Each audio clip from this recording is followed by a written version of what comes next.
Uma boa noite a todos, que a graça e a paz da parte de Deus, o nosso Pai, e do Senhor e Salvador Jesus Cristo esteja com todos, os irmãos e irmãs que estão reunidos aqui presencialmente na congregação e também todos aqueles que vão nos acompanhar através das redes sociais. O texto da palavra de Deus para esta noite está no livro de Números, capítulo 14, a partir do versículo 20, e tenho certeza que Deus há de falar conosco nesta noite, como sempre tem falado, e cada vez mais trazendo uma mensagem de fé, de esperança, uma mensagem de despertamento. O tema da mensagem: Caleb, o medo e a Covid-19.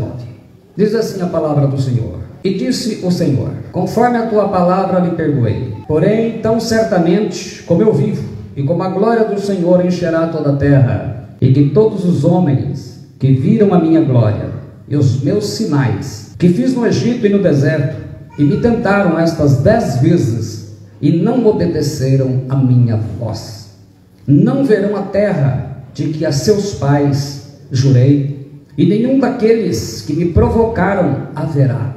Porém o meu servo Caleb, porquanto nele houve outro espírito, e perseverou em seguir-me, eu o levarei à terra em que entrou, e a sua descendência a possuirá em herança. Versículo 26. Depois falou o Senhor a Moisés e a Arão, dizendo: Até quando sofrerei esta má congregação que murmura contra mim? Tenho ouvido as murmurações dos filhos de Israel com que murmuram contra mim.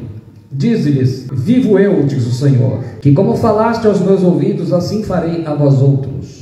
No deserto cairão os vossos cadáveres, como também todos os que de vós foram contados segundo toda a vossa conta, de 20 anos para cima, os que dentre vós contra mim murmurastes.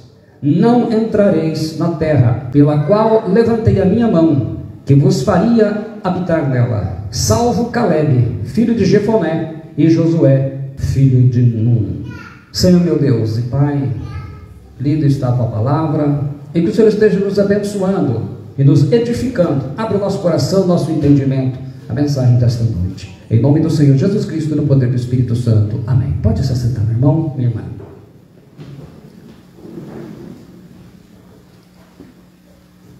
Todos os textos, de uma maneira geral, pelo menos a grande maioria deles, nós temos trabalhado muito em cima de princípios e fundamentos do reino de Deus, e também temos procurado trazê-los a uma reflexão para esse tempo de pandemia e tudo aquilo que ela tem produzido nesse tempo. Assim, muitas vezes as mensagens foram apocalípticas, falando de marca da besta, mas existem momentos em que nós temos que fazer uma reflexão naquilo que é mais importante, na conduta de cada um diante das adversidades. E o tema de hoje ele é muito oportuno. Nós vamos ver Caleb, o Caleb e Josué. É interessante que na lista há 12 príncipes que foram separados para espiar a terra prometida. Porém a gente só sabe de 2. E a pergunta é por quê, Herança e promessa caminham juntas. E o seu relacionamento com Deus, ele vai determinar a sua fidelidade ou a sua infidelidade a Deus na jornada. Quanto mais distante, superficial, religioso for o seu relacionamento com Deus, mais facilmente você será infiel e maior será o seu medo. E quando esse medo domina a vida das pessoas, você não vive segundo a promessa e nem vislumbrando a herança. Do que você tem medo? O que te causa medo? Como esse medo impede você não só de obedecer a Deus, mas também de ser fiel a Ele? Você parou para pensar nisso? No capítulo 13, versículos 1 a 3, nós vemos que Deus manda enviar 12 espias para Canaã. E falou o Senhor a Moisés, dizendo: Envia homens que espiem a terra de Canaã, que eu hei de dar aos filhos de Israel. De cada tribo de seus pais enviareis um homem, sendo cada um príncipe entre eles. E enviou-os Moisés do deserto de Parã, segundo a ordem do Senhor. Todos aqueles homens eram cabeças dos filhos de Israel. Então a gente observa que, pela ordem de Deus, pegou 12 líderes, eram príncipes, não eram pessoas comuns, eram líderes que, tecnicamente, deveriam ter visão. Uma pessoa a quem se devia honra, eram príncipes das 12 tribos. É interessante como eu perguntei, por que a gente só lembra de Josué e de Caleb? Porque somente Josué e Caleb tiveram uma postura diferente. Se a gente olhar, fazendo uma comparação, a nação de Israel enfrentou uma crise muito séria, e nesse tempo, dois homens diferenciaram. Se a gente olhar hoje, o que a pandemia produziu? Ela produziu uma grande divisão espiritual no seio da igreja. O relatório foi apresentado, dos 12 espias sobre a terra prometida. Então fizeram um mapeamento lá, ficaram 40 dias. Em Números 13, 25, 27 diz: e eles voltaram de espiar a terra ao fim de 40 dias. E caminharam e vieram a Moisés e a Arão e a toda a congregação dos filhos de Israel no deserto de Parã, em Cádiz, e deram-lhe notícias a eles e a toda a congregação, e mostraram-lhe o fruto da terra. E contaram-lhe, disseram: fomos à terra a que nos enviaste, e verdadeiramente mana leite e mel, e este é o seu fruto. Então os espias, eles trazem um cacho de uvas sobre uma vara, carregada por dois homens, para que preservasse o cacho e impedisse que as frutas fossem danificadas antes de mostrarem. Eles queriam fazer uma prestação de contas perfeita. Os cachos deviam ter entre 12 a 23 quilos, vendo aí no versículos 23 e 24. Mas o que foi o problema? Esse é o problema. O medo dominou 10 dos 12 espias de Canaã. Em Números 13, 28 e 29 diz: o povo, porém, que habita nessa terra. Então eles falam, de fato, lá tem a terra mana leite e mel, uma terra farta. Mas aí ele diz: o povo, porém, que habita nessa terra é poderoso, e as cidades fortificadas e muito grandes. E também ali vimos os filhos de Anak. Os amalequitas habitam na terra do sul, e os heteus e os jebuseus e os amorreus habitam na montanha, e os cananeus habitam junto do mar e pela margem do Jordão. Então esses 10 dos 12 espias, eles focaram tanto no tamanho do problema, que eles fizeram o problema ficar maior do que o Deus cuja fé eles deveriam ter, e que eles tinham feito uma promessa. Igualmente nós recebemos e deveríamos estar hoje, cada cristão, ainda olhando as promessas e a herança de Deus para os seus filhos. E esse medo, então, dos líderes, contamina toda a congregação que perde a fé na promessa de Deus. E isso começa na família. Vejam que esses 10 príncipes já vieram com um relatório totalmente negativo.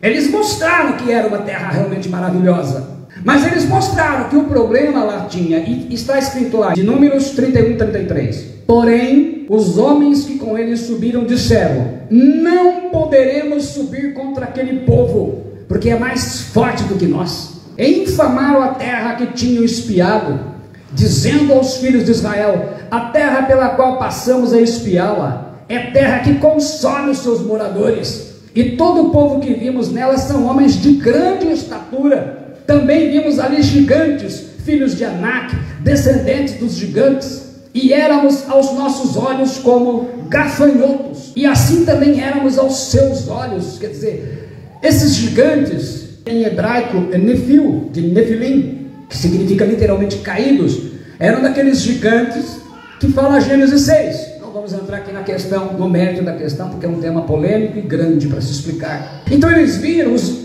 Anak, esses descendentes também eram gigantes, e a gente vai ver lá mais para frente, Davi vai enfrentar Golias, que era descendente deles, e já era um só o Golias já amedrontou Israel. Imagina ali que eles viram a habitação deles. Anak, do hebraico Anak, quer dizer pescoço, né? Era uma outra tribo. Então eles começaram a observar, os inimigos comuns de Israel estavam lá. Então a terra ela era totalmente bloqueada por gigantes. E o medo que dominou aqueles homens, eles contagiaram a congregação com aquele medo, anulou a fé daquele povo, se esqueceram da promessa de Deus e agiram como ímpios, como incrédulos. O medo, ele escraviza a mente. Em Números 14, 1,4 nós vemos: então toda a congregação levantou a sua voz, e o povo chorou naquela noite. Vocês vejam que um líder, ele pode guiar uma multidão para o mal. Não só dentro da igreja, fora. Politicamente é a mesma coisa. Uma pessoa, por ser líder, e quando ela está fora do propósito de Deus, eu admiro de ver evangélicos seguindo políticos ímpios. Admiro demais. Porque como esses espias esquecem o que é mais importante. E diz: então toda a congregação levantou a sua voz, e o povo chorou naquela noite. E todos os filhos de Israel murmuraram contra Moisés e contra Arão.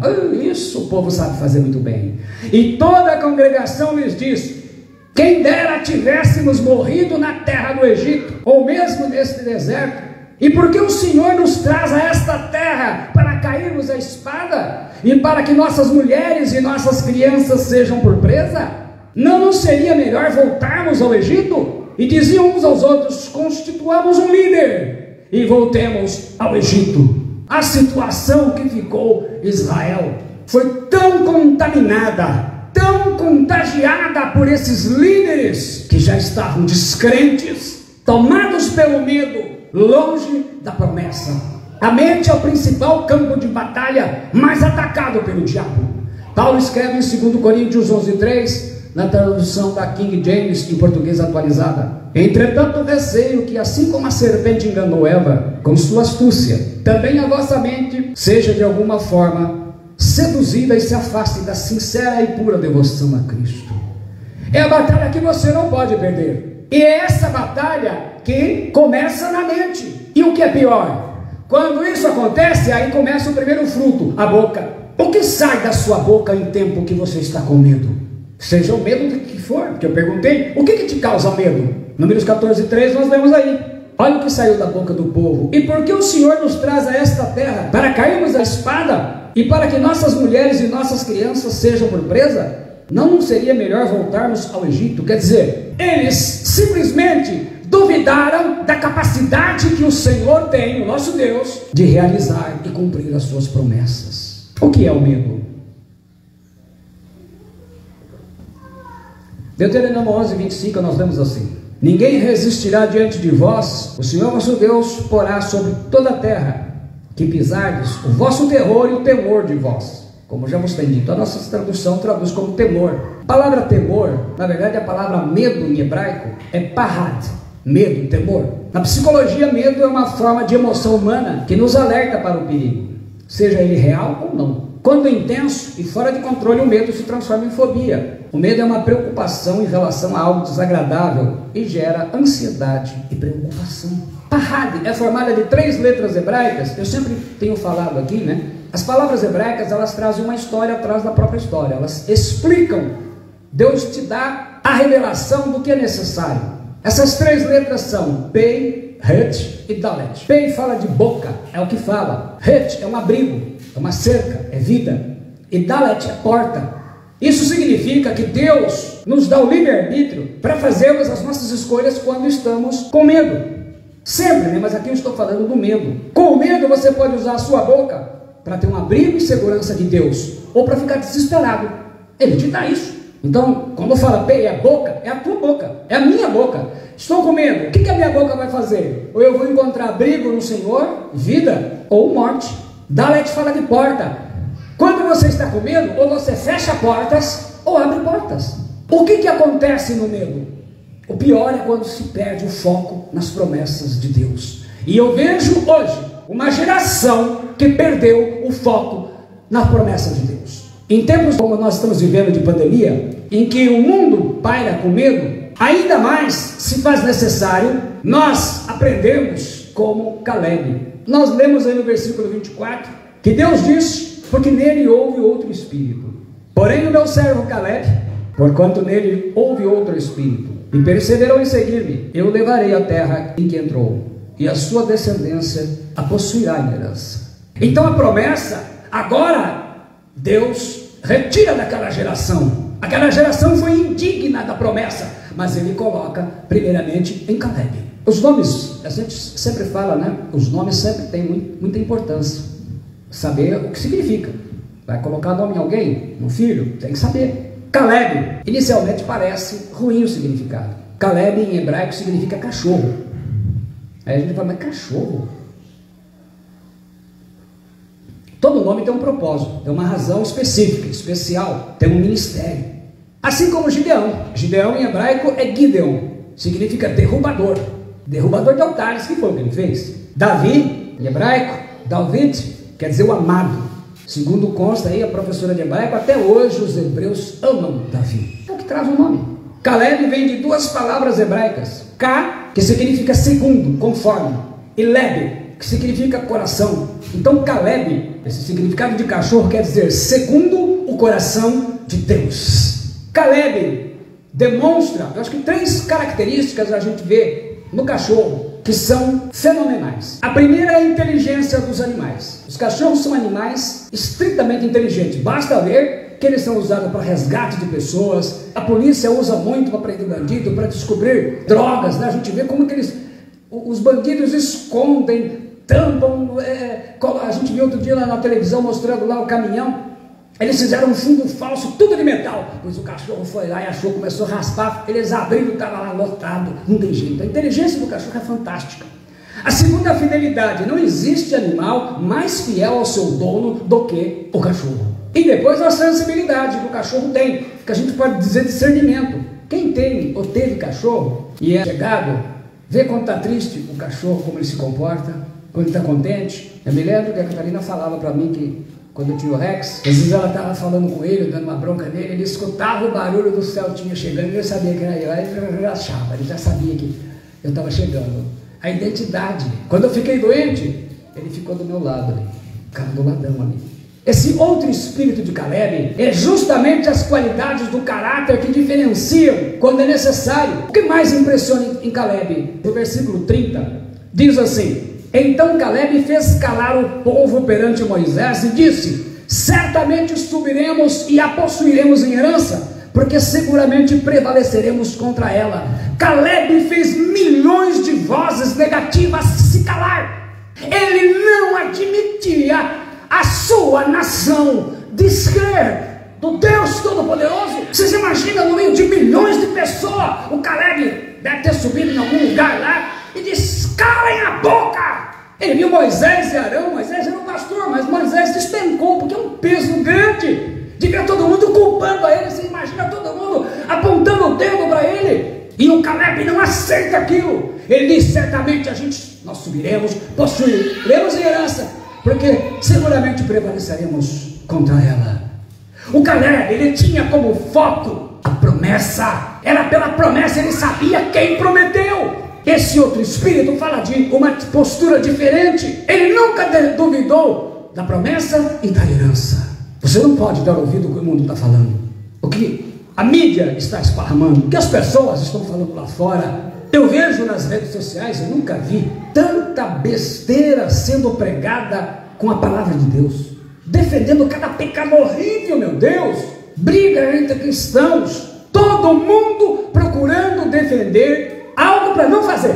É sempre algo para não fazer, nunca é para fazer, não fazer ou deixar de fazer. Josué e Caleb se unem em fé e não se contaminam com a descrença geral da congregação. No capítulo 14, do 5 a 11, nós vemos: então Moisés e Arão caíram sobre os seus rostos perante toda a congregação dos filhos de Israel. E Josué, filho de Nun, e Caleb, filho de Jefoné, dos que espiavam a terra, rasgaram as suas vestes. Eles rasgaram para dizer: nós não estamos com vocês. E falaram a toda a congregação dos filhos de Israel, dizendo: a terra pela qual passamos a espiar é terra muito boa. Não boa, é muito boa. Se o Senhor se agradar de nós, então nos porá nesta terra e nos dará terra que mana leite e mel. Tão somente não sejais rebeldes contra o Senhor, e não temais o povo desta terra, porquanto são eles nosso pão. Retirou-se deles o seu amparo, e o Senhor é conosco. Não os temais, não tenham medo. Mas toda a congregação disse que os apedrejassem. Olha que ponto que estava o medo deles. Apedrejem esses dois. Porém a glória do Senhor apareceu na tenda da congregação a todos os filhos de Israel. E disse o Senhor a Moisés: até quando me provocará este povo? E até quando não crerá em mim? Apesar de todos os sinais que fiz no meio dele. Se a gente parar para ver, quantas pessoas não receberam curas, pediram emprego e receberam, pediram bênçãos e receberam, e hoje estão como a congregação de Israel, querendo, se já não voltaram para o Egito. Deus primeiramente honra Caleb. No 24 ele fala: porém o meu servo Caleb. Vocês já imaginaram Deus falando isso para toda aquela congregação escutar? o meu servo Calebe, porquanto nele houve outro espírito. Ninguém fez a cabeça de Calebe, e perseverou em seguir-me. Eu o levarei à terra em que entrou, e a sua descendência a possuirá em herança. Deus não só abençoou Calebe, mas já automaticamente abençoou a sua descendência, os seus filhos, os seus netos, os seus bisnetos e por aí afora. Deus viu a atitude de fidelidade em Calebe, crendo na promessa, porque Calebe focou a promessa. Quando ele viu que a nação poderia tirar aquela promessa, ele foi contra a congregação, porque eles não estavam crendo na promessa. Depois então Deus julga a fala no medo, que um povo perdeu a fé diante dos gigantes. Depois falou o Senhor a Moisés e Arão dizendo: até quando sofrerei esta má congregação que murmura contra mim? Tenho ouvido as murmurações dos filhos de Israel, porque murmuram contra mim. Diz-lhes: viu eu, diz o Senhor, que como falaste aos meus ouvidos, assim farei a vós outros. Neste deserto cairão os vossos cadáveres, como também todos os que de vós foram contados, segundo a toda a vossa conta, de 20 anos para cima, os que dentre vós contra mim murmurastes. E muita gente está desse jeito, está morrendo como cadáver, já não tem mais aquela sede, aquele desejo da comunhão como congregação. A gente vê nas redes sociais um ataque. As pessoas acham, é interessante ver que o diabo conseguiu colocar na cabeça das pessoas que o lugar é importante. Então assim, olha, você não tem que estar no templo, tem que estar numa casa, na sua casa sozinho. Eu não sei aonde, como que as pessoas conseguem ver que Deus não está interessado em lugar. Jesus disse: onde 2 ou 3 estiverem reunidos em meu nome. Onde? Então não importa se é num salão, se é num clube, se é numa gruta, se é num campo de futebol. Importante é a reunião da congregação. Hebreus 10, 25 fala isso. Não deixando a vossa congregação, como é costume de alguns. Eu diria hoje que muitos. Josué e Calebe tinham uma atitude de quem via a promessa. E por fim Deus então incluiu Josué, que será o líder. Moisés também não vai entrar na terra prometida. Não entrareis na terra pela qual levantei a minha mão, que vos faria habitar nela, salvo, exceto Calebe, filho de Jefoné, e Josué, filho de Nun. Deus separou 2 homens, porque viu neles fidelidade e foco. Aí o Calebe então chega lá em Josué, narra-se, passou os 40 anos, passou. Josué 14, do 6 ao 15, ele diz: então os filhos de Judá chegaram a Josué em Gilgal, já na terra prometida. E Calebe, filho de Jefoné, o quenezeu, lhe disse, vocês vejam que o pai dele era um quenezeu, não era hebreu. A mãe com certeza era hebreia. Tu sabes o que o Senhor falou a Moisés, homem de Deus, em Cades Barneia, por causa de mim e de ti. Só os 2. Daquela geração, vocês já imaginaram? Todo mundo foi enterrado no deserto. Só tinha 2. Ele fala, por causa de mim e de ti, só nós 2 somos daquela geração. 40 anos tinha eu, quando Moisés, servo do Senhor, me enviou a Cades Barneia a espiar a terra. E eu lhe trouxe resposta como sentia no meu coração. O significado do nome dele, segundo o coração de Deus.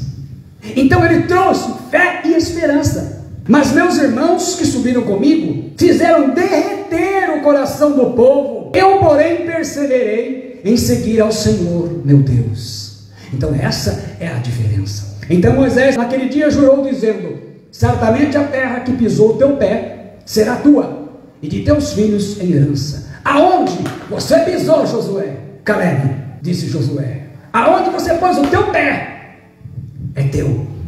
Então Moisés naquele dia jurou dizendo: certamente a terra que pisou o teu pé será tua, e de teus filhos em herança perpetuamente, pois perseveraste em seguir ao Senhor meu Deus. E agora eis que o Senhor me conservou em vida, como disse. 45 anos são passados desde que o Senhor falou esta palavra a Moisés, andando Israel ainda no deserto, e agora eis que hoje tenho já 85 anos, e ainda hoje estou tão forte como no dia em que Moisés me enviou. Que coisa maravilhosa! Qual era a minha força então? Tal é agora a minha força, tanto para a guerra como para sair e entrar.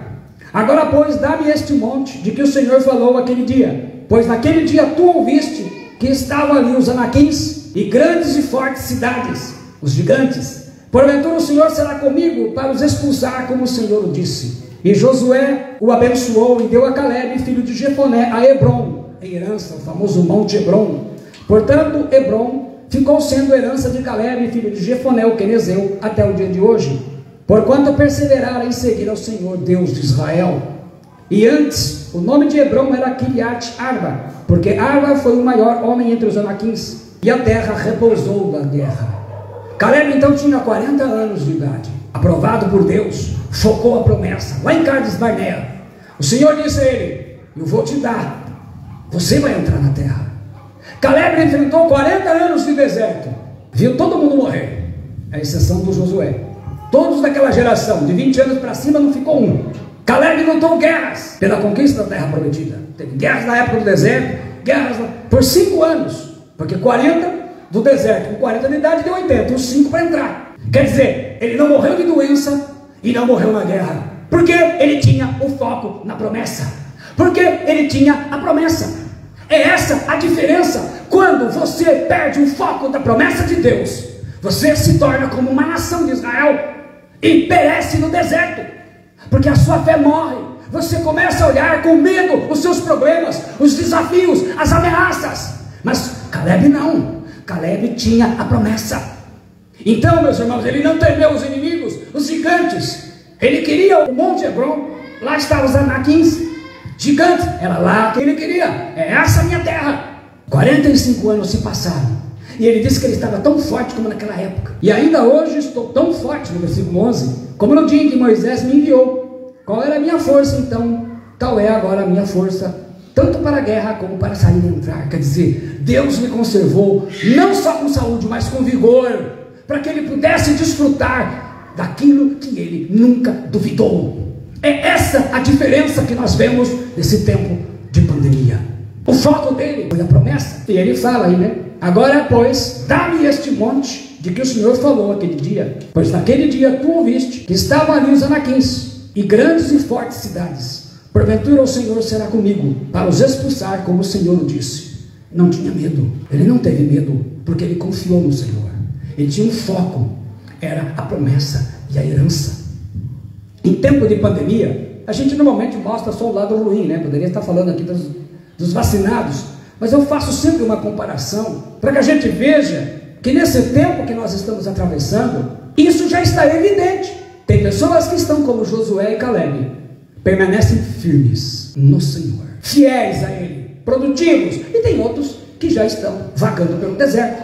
18.700.000 já passou disso, de infectados no Brasil, mais de 524 mil mortos. Mas quantos cristãos já perderam o foco? Paulo fala lá em Filipenses 3, 13 e 14. Irmãos, quanto a mim, não julgo haver alcançado, mas uma coisa faço, esquecendo-me das coisas que para trás ficam, e avançando para as que diante de mim estão, prossigo para o alvo, para o prêmio da soberana vocação de Deus em Cristo Jesus. A confusão, o medo e tudo o que está contido na pandemia da Covid-19 e o coronavírus, ele veio justamente para ser um divisor de águas. Houve um irmão que estava falando que ele estava tendo como uma direção de Deus, que no Apocalipse 7 fala que não era ainda para acontecer os males, né? Os anjos tinham que esperar até que fossem selados os 144 mil. Ele interpretou também como sendo algo que já era para estar avançado muito o projeto da nova ordem mundial. Mas Deus deu uma pequena segurada, porque ainda tem pessoas precisando ser reestruturadas na fé do Senhor. Pessoas sinceras, que talvez estejam passando por esse momento. O caráter das pessoas ou melhoraram ou pioraram, igual não ficou. Então você ou está melhor do que antes da pandemia ou está pior. Como eu disse, eu nunca vi tanta distorção nas escrituras, pessoas explicando o inexplicável, pegando textos, mas forçando uma barra tremenda. Tem coisas que não dá nem para falar em púlpito, citando o texto da Bíblia, pegando cantares. Jesus, eu falei, meu Deus, o que estão fazendo com a tua palavra? Sabe o que é pior? Eu fico vendo lá os números de pessoas que estão seguindo e vendo aquilo, tem milhares, não é uma, duas, não, milhares. É de fazer inveja. Eu falei, meu Deus, como que as pessoas estão? Mas aí Deus me mostra esse texto, lendo aqui na King James atualizada, 2 Timóteo 4, 2, 4. Prega a palavra, insiste a tempo e fora de tempo, aconselha, repreende e encoraja com toda paciência e sã doutrina, porquanto chegará o tempo em que não suportarão o santo ensino. Ao contrário, sentindo coceira nos ouvidos, reunirão mestres para si mesmos, de acordo com suas próprias vontades. É o que as pessoas estão fazendo. Vão na igreja, escuta o pregador. Não se fala muito contra o pecado, aí vai para outra. Esse liberou geral, é nessa que eu fico. Tais pessoas se recusarão a dar ouvidos à verdade, voltando-se para mitos. A Bíblia Viva traduz, é uma tradução facilitada, né? É só para traduzir, ou pelo menos explicar melhor. Ela é como se fosse uma explicação. Que pregue insistentemente a palavra de Deus em todos os momentos, sempre que tiver a oportunidade, a tempo e fora de tempo, quando for conveniente e quando não for. Corrija e repreenda o seu povo quando eles precisarem, estimule-os a fazer o bem, e esteja todo o tempo alimentando-os pacientemente com a palavra de Deus. Porque chegará uma época quando as pessoas não ouvirão a verdade, mas andarão de um lado para outro, procurando mestres que lhes digam apenas aquilo que desejam ouvir. Não ouvirão aquilo que a Bíblia diz, mas seguirão alegremente suas próprias ideias desorientadas. Você precisa estar alerta e vigilante contra todos esses perigos, e não tenha medo de sofrer pelo Senhor. Leve outros a Cristo. Não deixe por fazer nada que você deve fazer. 2 Timóteo 4, 2 ao 5, na Bíblia Viva. Como conclusão, a comunhão com Deus, ela elimina o medo. O que pode fazer com que a gente não tenha medo e não queira? Eu vejo que as pessoas hoje querem ser evangélicas, mas querem viver do seu próprio entendimento. Querem se dizer porque hoje é status, é bonito. Houve uma época que as pessoas tinham vergonha de dizer que eram crente. Hoje as pessoas dizem, não, evangélico, fulano do evangelho, perto do evangelho, nós também estamos em uma igreja evangélica. Mas a vida não é cristã, não é um discípulo de Jesus. A comunhão com Deus, ela elimina o nosso medo.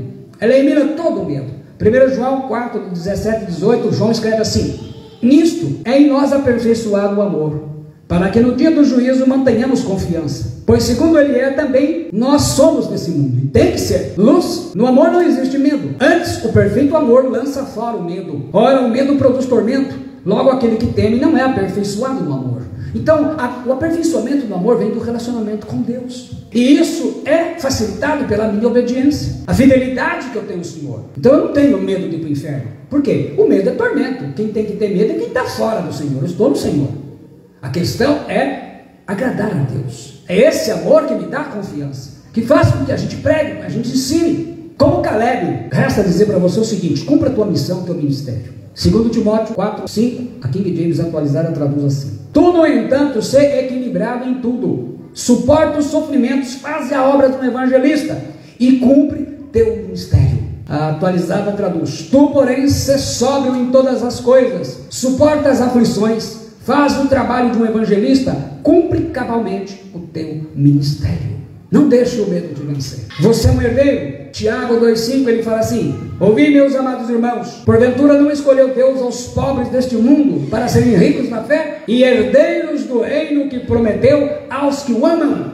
Então, o seu foco é a promessa. Foque a promessa, como Josué, como Caleb. Especialmente porque hoje nós estamos olhando o lado de Caleb. Foque a promessa, a herança. Tenha isso em mente. Focar é pensar, é estar, aquilo ser prioridade, porque senão vai vagar no deserto e fica como aquelas pessoas, esses milhões de hebreus que acabaram morrendo, naufragando na fé, e todo mundo procurando um líder, procurando alguém que os guiasse para fazer o que eles queriam. As pessoas se encontram hoje da mesma forma, procurando líderes, procurando pessoas que lhe indiquem um novo caminho, que aplaque a sua consciência e abrindo mão da verdade, abrindo mão de fundamentos e princípios.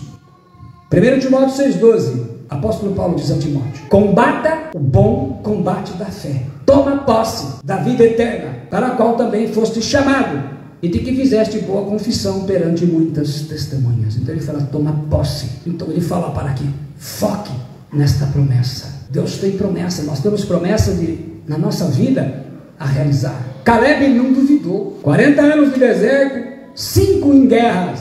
Ele sabia que ele não morreria antes que Deus cumprisse a promessa. E aos 85 anos, 45 anos depois, Josué tem que olhar para o seu companheiro e ele diz agora, Caleb lhe diz, dá-lhe o monte no qual o Senhor prometeu através de Moisés, homem de Deus. E Josué abençoa Caleb e diz, entra Caleb. Então essa é a diferença. Qual é o medo que está fazendo você ser infiel a Deus? Perdendo o foco na promessa, na herança. Elimina ele, confiando no amor de Deus. Deus nos chama para que nós tenhamos um relacionamento com Ele. Primeiramente nós começamos um relacionamento com Deus e depois com os nossos irmãos, com as pessoas aonde estamos. Mas uma coisa nós temos que fazer. Há momentos em que a maioria das pessoas que estão ao seu redor vão fazer igual a Israel, e você terá que fazer uma escolha. O livre-arbítrio nos dá isso. Deus nos deu o dom da vida e o livre-arbítrio. Você terá que escolher. Ou você vai ser fiel a Deus como Caleb e Josué, ou você vai seguir o exemplo da multidão. Infelizmente a multidão sempre escolhe o lado errado. A gente precisa ver, assim como um dia Noé teve que fazer uma escolha. Hoje é você, eu. Qual é o teu medo? É o momento de você falar com Deus e focar na promessa. Deus tem promessa para todos nós, seus filhos. Foca na promessa. A promessa nos conduz até a herança. Então nós sabemos que enquanto Deus não cumprir a sua promessa, nós sabemos que teremos que aguardar e perseverar até o fim. Senhor meu Deus e Pai, que cada um daqueles que receberam e receberão esta mensagem possam, Senhor, estar sendo libertos agora de todo o medo e que restaurem essa comunhão contigo, porque o amor, ó Senhor, o perfeito amor lança fora o medo, e assim cada um possa estar com foco, com o olhar, com o coração, com a mente e a alma na promessa que o Senhor tem nos dado, Senhor. Em nome de Jesus Cristo eu oro, no poder do Espírito Santo. Amém.